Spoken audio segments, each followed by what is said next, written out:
The register's going round. If you'd like to sign the attendance sheet, welcome everyone to Cabinet. Have I got any apologies for absence? No, everyone's here, so that's good. Bingo. So no apologies for absence. Moving on to the next item on the agenda is declarations of interest. Can I hand over to Delith? Thank you, Leader. Firstly, I understand that the agenda item number 12, which relates to the disposal of 3 school sites, has now been withdrawn, as that will affect my advice to members. So there are at least 2 reports on the agenda relating to Pennegarn Primary and Pontyr Primary. And my advice to members is that if you are a LEA appointed governor of any of those schools, a parent governor, or have a close personal associate who attends or works at any of those schools, then you have a personal interest. My understanding is that there are no interests to be declared. Perhaps if members could confirm. I'm not aware of any other interests. Thank you, Leader. Okay, so any other declarations to make there?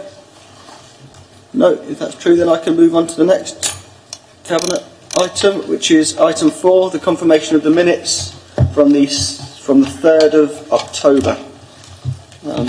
So if I take you through those. Page 3, page 4, page 5, page 6, and the Welsh language version on page 7, page 8, page 9, and page 10. Is everyone happy with those as a true and accurate record? That's good then. I'll go on to the next item, which is item 5, which is the confirmation of the minutes from the special meeting on the 16th of November. It's page 11, page 12, and the Welsh language version on page 13 and 14. Is everyone happy with those as a true and accurate record? That's great. Item 6 then on the agenda is the update on actions sheet. There's only 2 things on that at the moment. There's a seminar on Corporate Plan 3 which we can arrange, and the Code of Corporate Governor to be added to the Members Hub, and that's complete. Right. Everyone happy to move on? Item 7 then is the budget report. If I introduce this, we've got Dave Lilly here to sort of add any comments at the end and to also answer any technical questions you've got. So you'll see on the top of the agenda, item 7 on page 17, the purpose of the report is to update members on the forecast for the current financial year and to update members on the settlement for 2018-19 and the estimate that's been done, and to advise you of the next steps in the budget setting process, which is obviously an ongoing process throughout the year. The key messages there at 3, at the forecast position within the year is still challenging, but it's improving. That the provisional settlement received from the Welsh Government was a 0.8% reduction, or £1 million cash cut. Of course, in real terms, that's far more significant when you take into account inflation and pay pressure and things like that. And the third point there is the final settlement that we await on the 20th of December. Section 4 then is about the in-year monitoring position, and maybe Dave can answer any questions further on that, but it will show the position in social care, especially children's services, that's challenging but improving, the position in community services, and capital financing. So that's section 4 then. Section 5 then takes us on to the provisional settlement for 2018-19. Obviously the Welsh Government published the details of their provisional settlement last month. The reductions range from sort of -1% to just over cash flat for Cardiff, I think. Obviously that's very difficult for councils, and we've been having a number of sort of sessions as leaders and finance members since then, really. I note the budget last week from the UK government had around £200 million of revenue consequentials for the next 4 years. That's something that certainly, as councils, we need to make our pitch loud and clear for. We've written to the Cabinet Secretary for Finance and the Cabinet Secretary for Local Governments to make clear that real urgent need for that money to be put into areas like social care and education via our settlements, because those are key preventative services and they're key local services for our communities.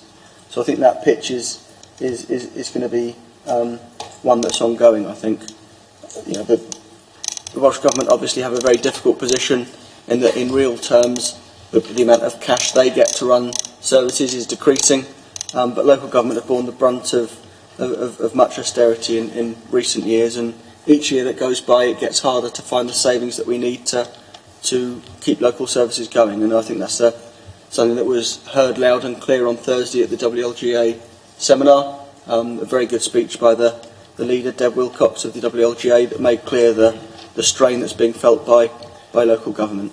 So the rest of Section 5 then deals with the settlements and what's received there. One disappointing thing about the draft settlement was the talk afterwards of additional money for schools and social care. There is no additional money in the settlement. We accept that the Welsh Government can say that the settlement's less bad than it would have been otherwise, but that's a very different position from there being additional money. And I think it's quite clear that we make that clear, because the expectation that creates amongst social care sector and amongst school governors is unrealistic. Of course, as a council, we've tried to do everything we can in previous years and continue to do everything we can to try and protect schools and social care as vital local services. They're front and centre of our corporate plan, alongside a cleaner and greener Torfaen, and we sort of restate our commitment to that, but we can only do what we can do within the settlement that we receive. And so we understand that it's a difficult time for schools setting budgets, and it's a difficult time for social care with dealing with the massive demand in that sector, with diminishing resources in real terms. Unfortunately, that's the reality of public services in 2017. I can repeat my call that probably bores people to death by now for the UK government to rethink its austerity plan, to try and give public services a future, that will be one that's fit for the 21st century. And until austerity ends, I think that's going to get ever more difficult. Section 6 then deals with the specific grant allocations. Section 7 then talks about the initial estimate position, which is where departments get in touch with us basically to outline what their requirements are to run their services next year. As you can see, that leaves us with a gap of around £5 million that we're working on closing as much as we can, and that's the job that we've got in the next few months really as a council, to reach a budget that we have to reach that balances. It's not going to be easy, but I think the atmosphere that we've got, the culture that we've got in this organisation of working together as departments as opposed to in silos, and of working constructively to find ways of bridging as much as the gap we can without an impact on frontline services will be vital. But as I say, and needs emphasising again, every year that goes by it's harder and harder to reach a balanced budget in a declining resource situation without having a very real impact on the local services that people value. Section 8 then brings it together, the shortfall to be addressed when you take out the activities that we've got planned in terms of T22, which is our bit of work looking at what we want the council to look like in 5 years' time. And you can see that's sort of a presumption of just under £1 million to be taken out through that this year. Service area mitigations that have been identified, other considerations, and the potential council tax increase, which we'll need to discuss at a later date. So that's the situation in terms of revenue. Section 9 then takes us through the capital position, where you can see that the static always allocation of 142.837 million, our share of that's 4.319 million. You'll have noticed last week in the budget that there's just over £200 million for capital spending from the budget for the Welsh Government. Obviously that's something where we'll need to again make our pitch to Welsh Government for things that we can do to utilise that money for our communities. One of the things we've done in previous years, for example, is use revenue funding to prudentially borrow to help improve our road network, road resurfacing in layman's terms. If that's something that could be resourced through capital funding as opposed to us having to take money out of revenue to fund Prudential borrowing, then that would be something that's positive. Section 10 then talks about the next steps. We've always had a very solid timeline in terms of our budget process. I've never liked a position where members are just landed with something at the last minute to decide on. So we'll have a mixture of, seminars, scrutiny sessions as the budget progresses before the council that sets the budget as a final piece of work. Obviously, an important part of that process is the quality impact assessments and the well-being of future generations considerations that will need to be done as we take decisions forward. I think in this council, led by Councillor Daniels, we've been at the forefront really of trying to use that to consider, the decisions that we make. That we don't want to make decisions that work on a short-term basis, but don't work for future generations, and that's something that we'll continue to do. The recommendations then at section 11.1 that the outline position in respect of 2017-18 is noted, and that the current position in terms of the 2018-19 budget is noted. At that point, I'll hand over to Dave Lilly for any comments that he wants to make before handing over to members.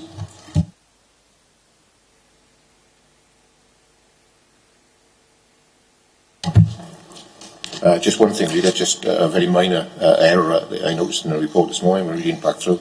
In 7.4, I said that the South Wales Fire levy is going to be due with us in December 2018. Obviously, I hope it's going to be December 2017. So just pointing that one out to you. But nothing further to add really than what the Leader's already said. Okay, any further comments on the budget report? This time it marks the next step of an ongoing process, so I look forward to engaging with members in Cabinet as we have done and throughout the whole Council as we look to achieve the difficult task of setting a budget that balances and that delivers a workable solution for local services. So can I take the recommendation at 11.1 then, and can I have a show of hands in favour? That's carried. Thank you. The next item then is the Council Tax Base report. I won't go through this report in detail. It's something that we have to agree every year to approve the Council Tax Base. You'll see the key messages in 3.1 there. Our collection assumption is 99%. Our Council Tax Base has increased by 258 properties. That we apply 0% discount to second homes. That we apply a 0% discount to empty properties. The fifth bullet point in there, as discussed at the last council meeting, is that we're going to, the sixth bullet point, we will apply a discount for care leavers, and that we will utilise the electronic supply of information to simplify the billing process and reduce cost. So that's the only comments I want to make on that report before handing over to Dave. Okay. The only thing to just point out really is that the empty properties, the Class C discount, that will obviously be kick in after 6 months. The first 6 months there would be a discount provided. After 6 months then the full charge will become due to encourage the occupation of houses, turning houses into homes. So if I draw your attention to the recommendations, which are at section 8 on page 29 of the agenda, that the council tax base, as noted in the report, be approved, that for properties in prescribed classes A and B, second homes, the council applies a nil discount, that for properties in prescribed class C, empty properties, the council continues to apply nil discount, that a policy in respect of a locally defined discount for care leavers is adopted, and that the electronic supply of the information that accompanies the demand notice is utilised. Can I have a show of members in favour? That's carried. Thank you very much. Right, on to report item 9 now on 21st Century Schools, about the extension and alteration work for Penygon Primary School. I hand over initially to Fiona, or to David, sorry. We're expecting that. After you, Cuthbert.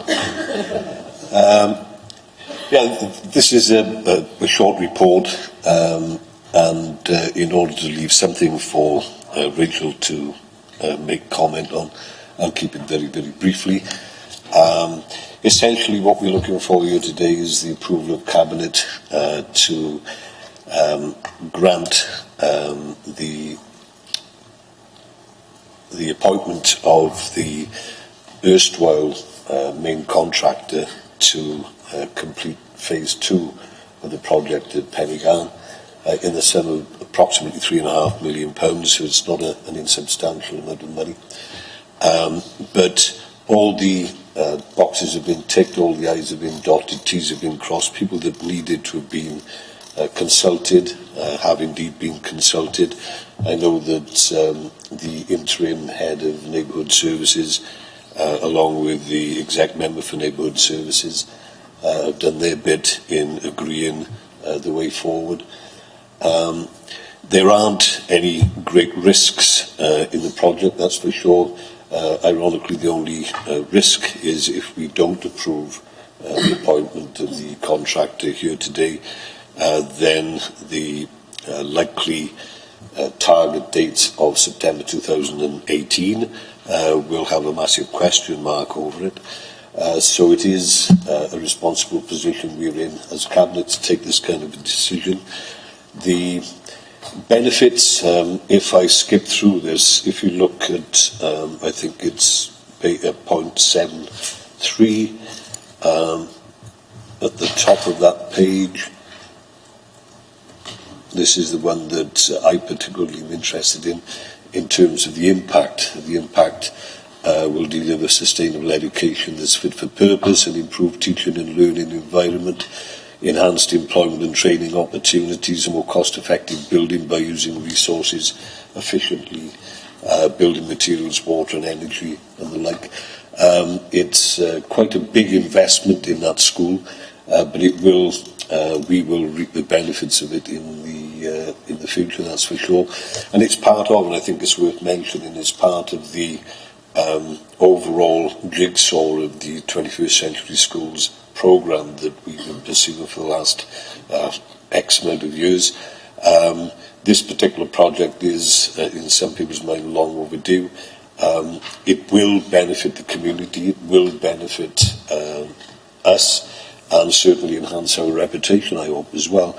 So I hope that before people deliberate over this and before I hand it over to Rachel, people around the Cabinet table will consider very, very strongly approving this, because we need to get it up and off the ground. We've already done some significant work. I mentioned the figure earlier on of about £3.5 million. I think the total is 3,433,000 and change, as they say in America. We've had grant funding from, or agreed at least from, WAG on the basis of a 50-50 match funding situation. However, Torvine has already shouldered the burden of £350,000 worth of enabling money, so that £350,000 will be taken off our half of the match funding situation. So the kind of financial commitment that we're looking at is around about 1,650,000, 1,650,000. Again, not an insubstantial amount, but when you consider what we're getting for that money, I think it's money well spent. At this point, I'll hand it over to Rachel. Perhaps you can fill in some of the technical details. Thank you. I think the important thing for members to note is that this is within the agreed parameters of the 21st Century Schools programme. We had the phase 1, which has been doing the design work based on a procurement which has gone through due process, and the price has come in, which is affordable and within the programme, and therefore this is seeking just the award for the main contractor to initiate the works to keep in line with the timescales for September 2018. I think Councillor Yoder is completely and very has covered all the main issues. It is within budget parameters. That the risks really are delay if this was not to be accepted today. Okay, thank you. Any comments from members before we take you to the recommendations? I think it's really good, and I'd like to thank officers in education and neighbourhood services for their work in bringing this forward. I think it's good to see another substantial bit of work being done to improve the estate, to improve the state of the buildings that our children are taught in, which can only be a good thing. Obviously, teaching and learning is the key to schools, but good buildings are an essential part of that, I think. And so this is good to see this report coming forward. So thank you the members and officers who have worked on this. So 12.1 there has said that Cabinet approves the award of the contract for Phase 2 construction work for extension and alterations to Pentagon Primary School to the previously appointed main contractor in the sum of £3,433,689, which is within the agreed project funding parameters. Can I have a show of hands in favour? That's carried. Thank you very much. Right, I then move us to agenda item 10, which is the Heads of the Valleys Waste Procurement Project. Now this time I think I'm right in saying it is Fiona, so I'll hand over to you. Thank you, Leader. So, as you'll see, this report is seeking our approval for the award of a preferred bidder. So it's a tender process that we've been through. This has been a long road, as members will remember, and so I'm really pleased to be able to present this to you. And it will certainly help towards our residents being able to recycle more and more sustainably, in that it will be more local. So this isn't a reflection of the current situation that we have. We currently have our food waste managed via anaerobic digestion at Genco at Avonmouth, but this change, if we agree it, would mean that we have a more local provider. And it's a great example as well of partnership working with Monmouthshire Council and Blaenau Gwent. And this is a long-term and more sustainable, cost-effective solution. It's actually been identified that it will save us as much as 50,000 in terms of our budget, which has also been accounted for in this budget. So there are risks of not accepting it as well. I don't have any other items to add to this. I'll just pass it over to Rachel.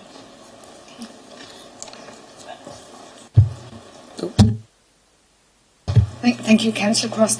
I think it's important for members to appreciate that Blaenau Gwent is the lead authority, and that was agreed with the joint working agreement, which was signed off in 2016 when Monmouthshire joined the partnership and Caerphilly previously left, because there was a different Heads of the Valleys food waste procurement partnership.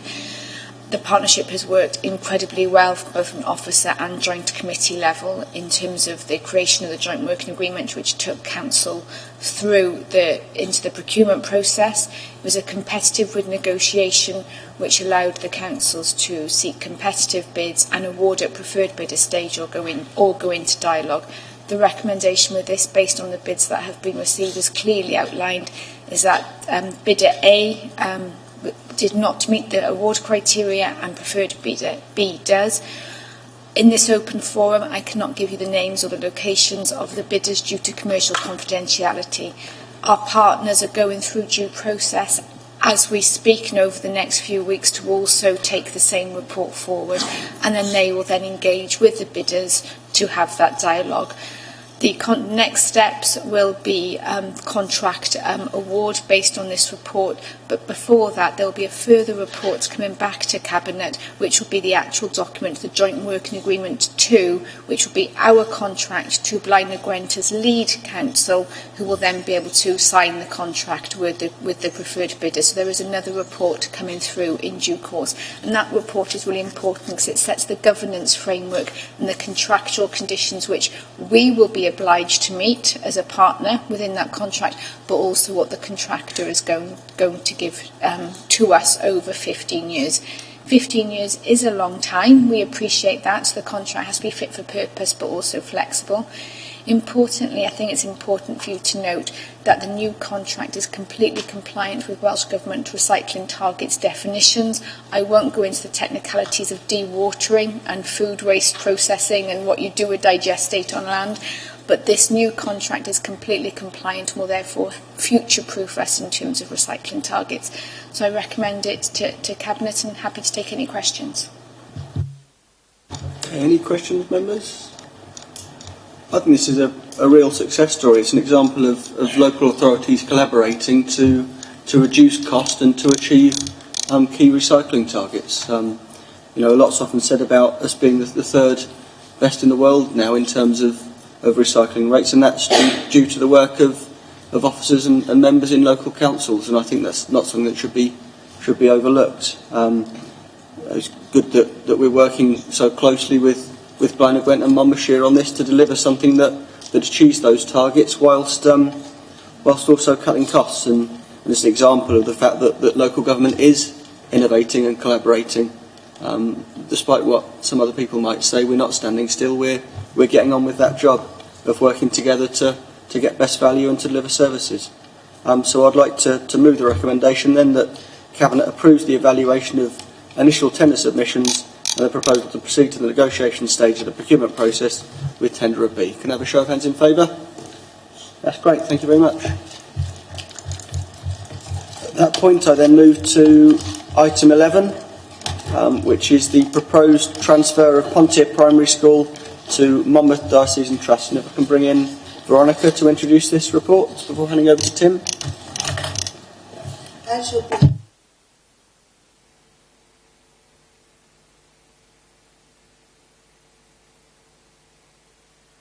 Apologies. As you're all aware, Cabinet members, this is very much putting right an anomaly, a legal one that's existed since 1975,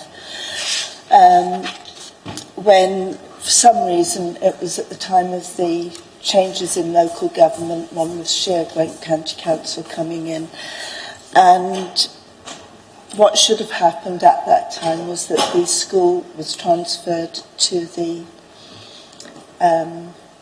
diocese, and that didn't happen. There's been changes in legislation since, and officers for a number of years have been aware that at some stage there needs to be this transfer. The diocese now has a new Director of Education, and he has become very keen to sort this out. And officers have taken specialist advice because of that. I'm looking at paragraph 4.8, and the advice is the transfer to the trust should take place, and we must pay reasonable costs.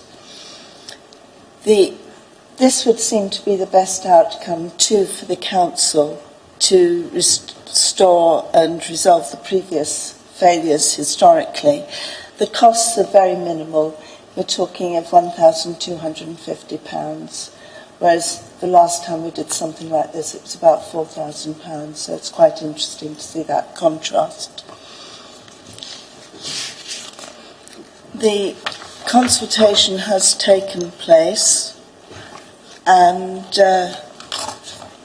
looking at the implications on page 54, if it didn't take place, we wouldn't be compliant legally. It's going to be undertaken as soon as practically possible, which is important.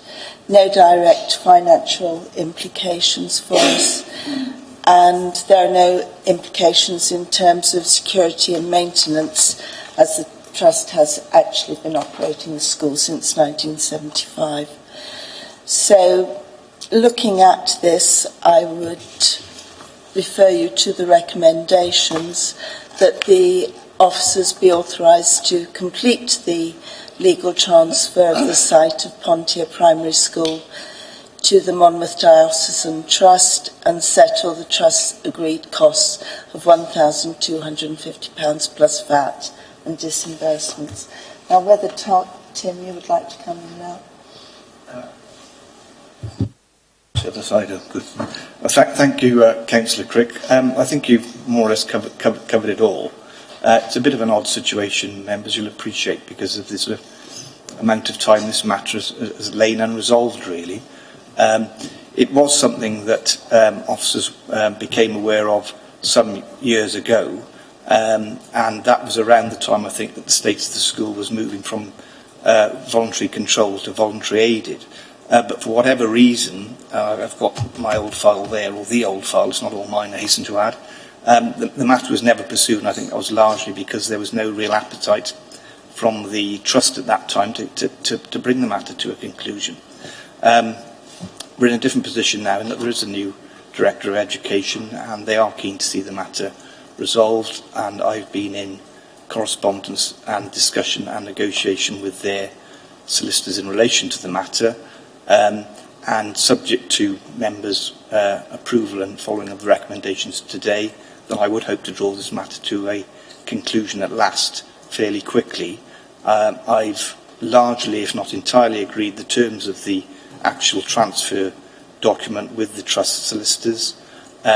You've heard what Councillor Crook has already said in relation to the costs, and there will also be a disbursement, I should add, that will be in respect of land registry fees, because they'll have to register the title into their name, and that therefore is within the terms of the legislation a cost directly attributable to dealing with the transfer, so we'll have to deal with that as well. But that will be certainly less than £1,000, that additional disbursement figure. So that's the position, members. I'm happy to take any questions you may have for me. Thank you. Great, thanks. Any questions, members? I'd like to thank Tim and officers and Veronica for their work on this, and then move you to recommendations at the bottom of page 55. Can I have a show of hands in favour? That's great, that's carried. Thank you very much. Thank you, Tim. On then to agenda item 12, the disposal of school sites. This is an item that we've decided to defer to the next Cabinet meeting to allow for further discussion. So at that point, I'd like to bring the meeting to a close.